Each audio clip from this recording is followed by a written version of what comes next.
Dear students, I am Sandeep Tiwari, your science teacher. विज्ञान विषय के अंतर्गत आज हम आपको नया चैप्टर कार्य, ऊर्जा और शक्ति का अध्ययन कराएंगे। कार्य और ऊर्जा शक्ति में सबसे पहले कार्य क्या है?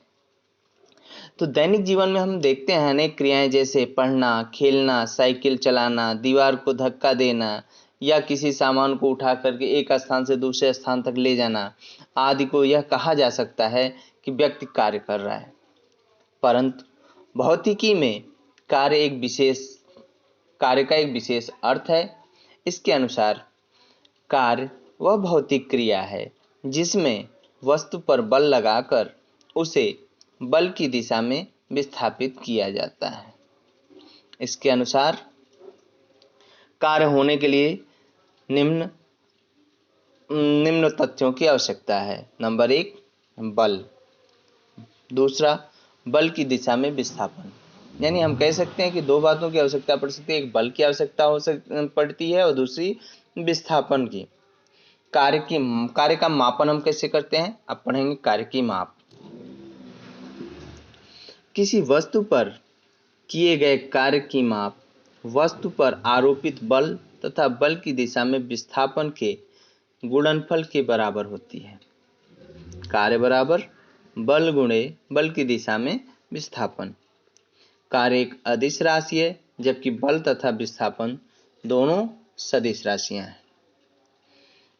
अब दो डायग्राम हमने बना रखे हैं। एक तो पहली स्थिति में यह है कि एक किसी वस्तु की प्रारंभिक स्थिति और अंतिम स्थिति उसके विस्थापन की दिशा में है, और दूसरा विस्थापन से थीटा अंश का कोण बनाते हुए। सबसे पहले हम देखते हैं कि उसी की दिशा में हो तब। यदि किसी कर्ता द्वारा किसी वस्तु पर एक नियत बल F लगाने से बल की दिशा में विस्थापन D हो तो किया गया कार्य W बराबर F इंटू D होगा। यही परिभाषा भी है आपकी। इसको हम इक्वेशन नंबर फर्स्ट बना लेते हैं और पहले डायग्राम को ध्यान से देखेंगे कि ये पहली जो स्थिति है इसकी प्रारंभिक स्थिति है, बल की दिशा को हमने दर्शा रखा है F से, और ये इसकी अंतिम स्थिति है। और पहली प्रारंभिक स्थिति और अंतिम स्थिति के बीच की जो दूरी होती है उसे ही हम विस्थापन कहते हैं। अब दूसरे डायग्राम को देखिए। यदि वस्तु पर F बल लगाने से वस्तु का विस्थापन बल की दिशा से थीटा अंश के कोण पर हो तो किया गया कार्य W बराबर F into D cos theta होगा। इसमें कुछ स्थितियां उत्पन्न हो सकती हैं। नंबर 1, यदि थीटा का मान 90 अंश हो तो cos थीटा बराबर cos थीटा की वैल्यू रख देंगे, cos 90 बराबर 0। cos 90 का मान होता है 0, और जब हम cos थीटा का मान 0 रख देते हैं तो कार्य क्या हो जाएगा? 0 हो जाएगा। अर्थात जब वस्तु का विस्थापन बल की दिशा के लंबवत हो तो किया गया कार्य न्यूनतम या 0 होता है।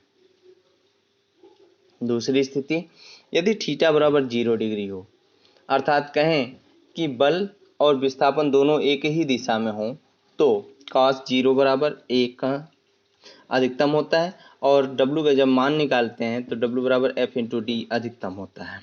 अर्थात जब वस्तु का विस्थापन बल की दिशा में होता है तो किया गया कार्य अधिकतम होगा। तीसरी स्थिति क्या आती है?